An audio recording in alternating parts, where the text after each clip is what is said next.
Hello everybody.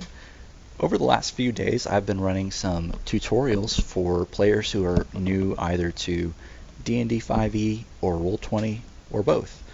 And I've created some videos here to answer some questions that people have when they're first starting to play, or questions that they have before they feel comfortable starting to join a campaign.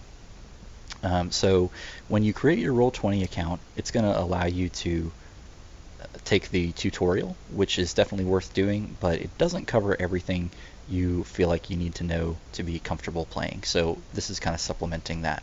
If you've already done the tutorial, some of this will look familiar and some of it will be new.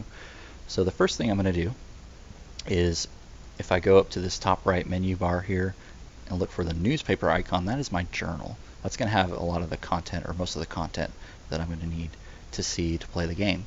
And the GM will have created a character for me and given me control of that. So I'm going to click on that character name and then go over to the character sheet tab to start creating my character. And it's going to ask me, how do you want to create this character? The easiest way is going to be to use the character mancer, and that's going to walk me through step by step building my character. It's actually pretty easy, so don't feel too put off by it. The other more difficult way is to edit sheet directly. I don't need to create an NPC because that's a non-player character. That's something the GM would do, or rarely would a player need to do that. If you edit sheet directly, that's useful if you're importing another character that you have, say, in D&D Beyond, or an electronic or paper character sheet that you're already using. But for the most part, using the character mancer is going to be the easiest way, even if you need to then go and level that character up a few times to match your existing character.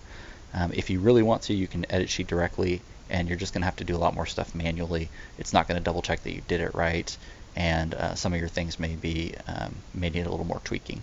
So if you're trying to do something that's, a level 10 character where you just don't want to go level up 9 times after you're done with the character mancer, you might want to do this.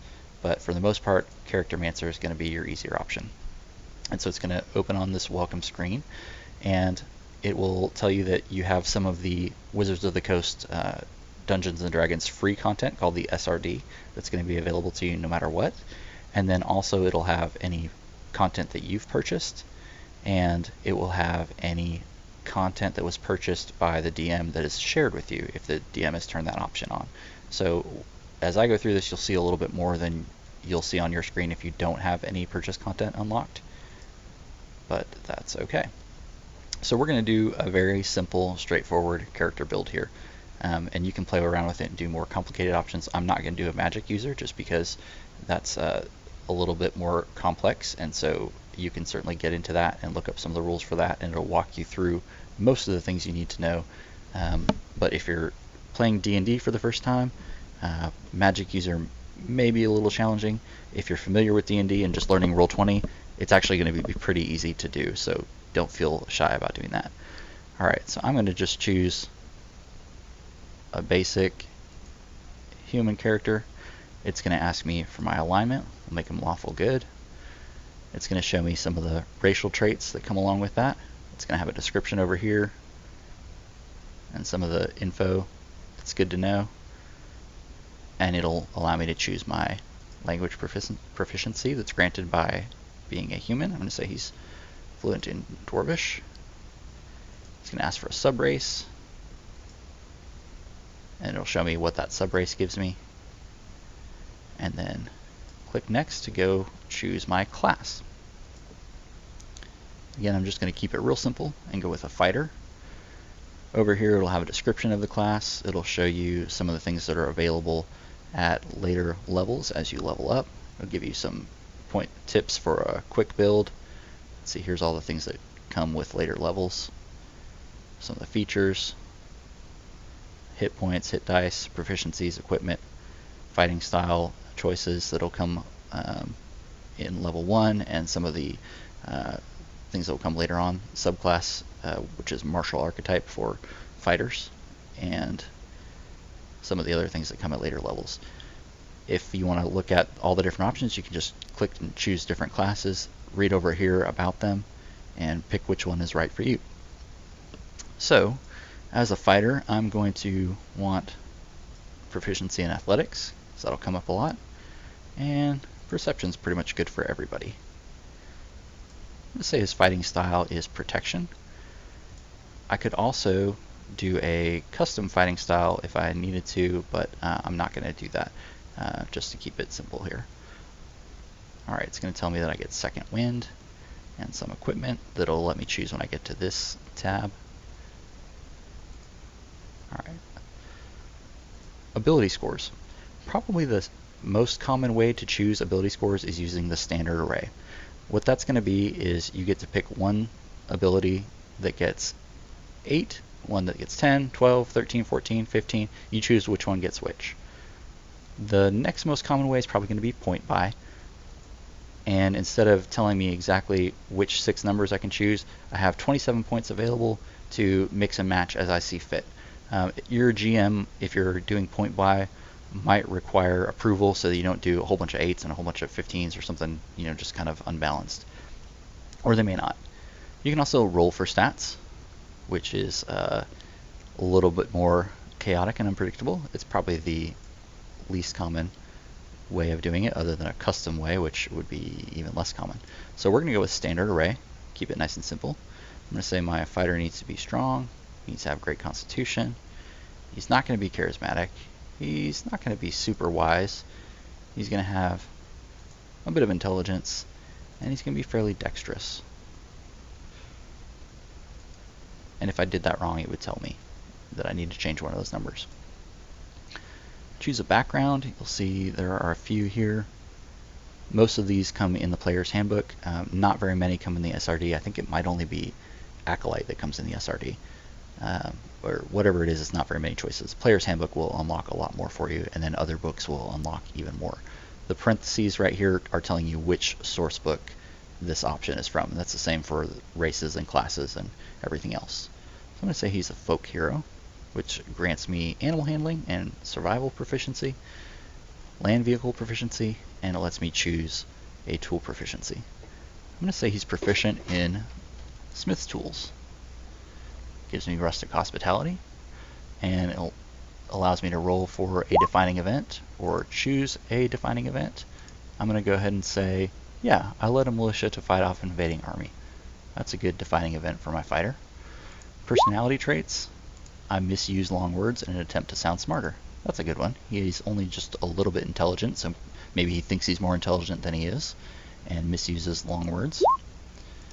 Alright, I judge people by their actions, not their words. That's a good one for a fighter. He's a basic, simple guy. Alright, maybe stereotypical, maybe archetypal, if you want to think of him that way. Ideal, might. That's not really a good ideal for my lawful good character. Let's say people deserve to be treated with dignity and respect. You know what? Let's tweak it just a little bit. Let's say his ideal is freedom. Tyrants must not be allowed to oppress the people. That's a chaotic ideal, so it's a little bit of a twist on my lawful good character, but this will be maybe a little bit of inner conflict that comes up if the DM chooses to tap into that. Bond, work the land, love the land, I will protect the land. It's a little druidy, but it'll work for him. And flaw, the tyrant who rules my land will stop at nothing to see me killed. Hey, great, that fits with my ideal, and could potentially be something that comes up as we play and the DM explores my backstory. Alright. Next we're going to go with equipment.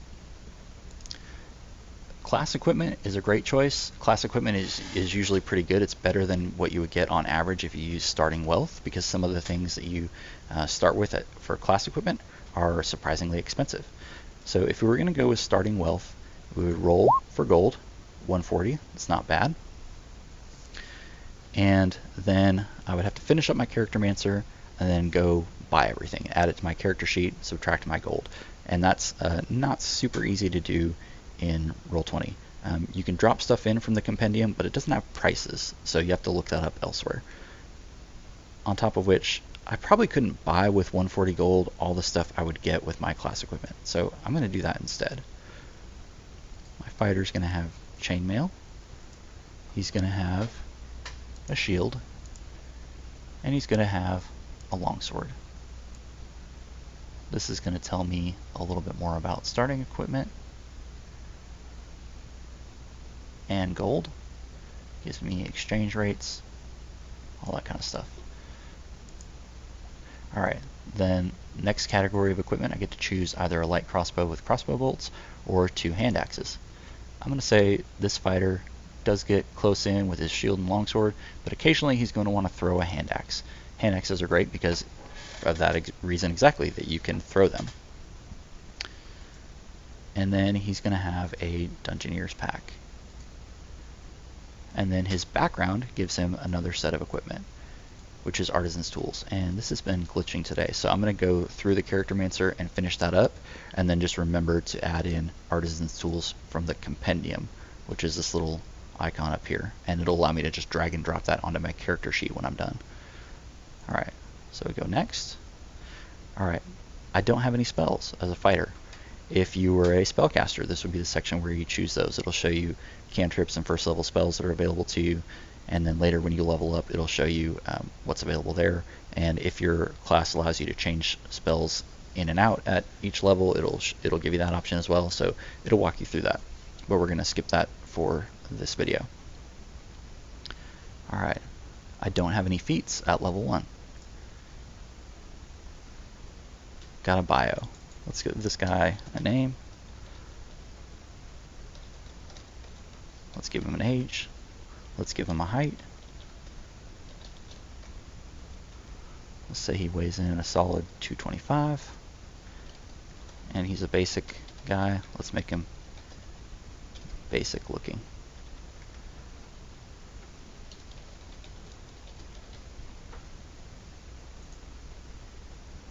Alright, here's my review. It's probably going to tell me that I don't have my background equipment because it was not allowing me to do that, but that's okay. It'll still let me finish. And then it's going to show me my character sheet, and this will probably look familiar to you if you've seen character sheets before. I'm going to say, before I forget, grab those Smith's tools as the tool that I get from my background, and look down here at my equipment. Yep, Smith's tools is in there, so we are all set. Alright, in another video I'm going to show you how to use your character sheet and how that comes in when you're actually playing in a campaign. But that's it for this video, except one thing that I do want to share. If you're not certain what to pick as you build a character, I'm going to put a link in the notes to this site, which will walk you through character optimization. So you don't have to build the most optimized character possible. It may not be interesting to build the most optimized character possible. But if you do want to know kind of what the best choices are and what choices maybe to avoid, this is going to be helpful. So if I want to look at the fighter handbook, for example, it'll tell me bad options, okay options, good options, and great options. So let's go down to races, for example. Here's some great options. Here's an option that's just okay, doesn't add much. Here's an option that's really bad, not worth doing because other elves can do it better. So if you want to be a drow, that's fine, but you may consider taking another option that gives you a few more advantages.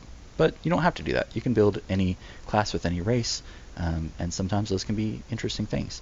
It's going to tell me subclass options to choose. It's going to tell me what things to start with, especially if you're a spellcaster. This is really useful because there are so many choices to make with a spellcaster that you may want to look at the guide and pick most of the options, but then do your own spin on it for a couple of the options. So something worth checking out, and I'm going to put that link in the video notes. And next video will be how your character sheet works. Thanks for watching.